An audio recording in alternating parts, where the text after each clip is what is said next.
नमस्कार।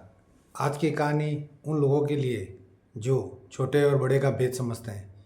एक बार की बात है, 10-12 पंडित जो रजवाड़ों के पंडित थे वो किसी जंगल से गुजर रहे थे। रास्ते में देखा एक जो मांस मच्छी काटने वाला है वो उसको मिलता है और बोलता है, पंडित जी, रास्ते में घना जंगल है, आप मुझे जंगल पार करवा देंगे अपने साथ? अगर आप मुझे अपने साथ लेके जाएंगे तो बड़ी मेहरबानी होगी। पंडित जी ने सोचा, जा तो रहे ही हैं, क्यों ना इसको साथ ले लें। वो चलना शुरू हुए। कुछ दूर ही चले थे कि देखा उन्होंने बहुत तेज़ बारिश होने लग गई।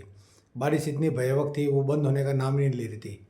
तभी 12 पंडित और एक वो 13 लोगों ने सोचा कि अब क्या किया जाए इससे बचने का।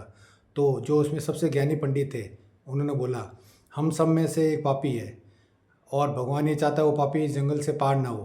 तो हम ये कैसे डिसीजन लें कि कौन पापी है जिसकी वजह से हम एक की वजह से सब परेशान हो रहे हैं। तो एक पंडित ने बोला, सामने जो एक वृक्ष दिखाई दे रहा है ये बहुत बड़ा वृक्ष है, एक काम करते हैं, एक उसके वृक्ष के नीचे जाएगा, जाके वापस आएगा। अगर अगर वो पापी हुआ तो वृक्ष उसके ऊपर गिर जाएगा और वो मर जाएगा और हम यहाँ से निकल जाएंगे। ठीक है, तय हुआ। सबसे पहले उसको जो मांस मच्छी काटता है उसको बोला, तुम जाके पेड़ के पास जाके वापस आओ। वो गया, वापस आ गया। उसके बाद में एक पंडित जी गए, वापस आ गए, 2 पंडित जी गए, वापस आ गए, 3 पंडित जी गए, वापस आ गए। ऐसे करते करते सारे पंडित जी जाके वापस आ गए। फिर सबने डिसीजन लिया कि इसका तो कोई सॉल्यूशन नहीं हुआ।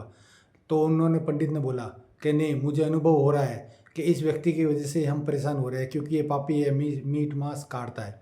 और उसको बोला कि तुम पुनः उस पेड़ के नीचे जाओ, अगर तुम पापी हुए तो वो वृक्ष तुम पर गिर जाएगा और तुम मर जाओगे।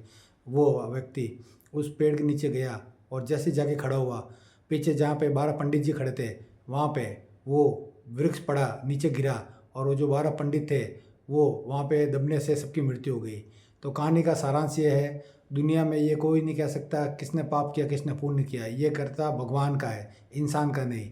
तो इस कहानी से ये सबक मिलता है कि कोई नहीं बता सकता पापी कौन है, ये भगवान फैसला करते हैं। जय श्री राम।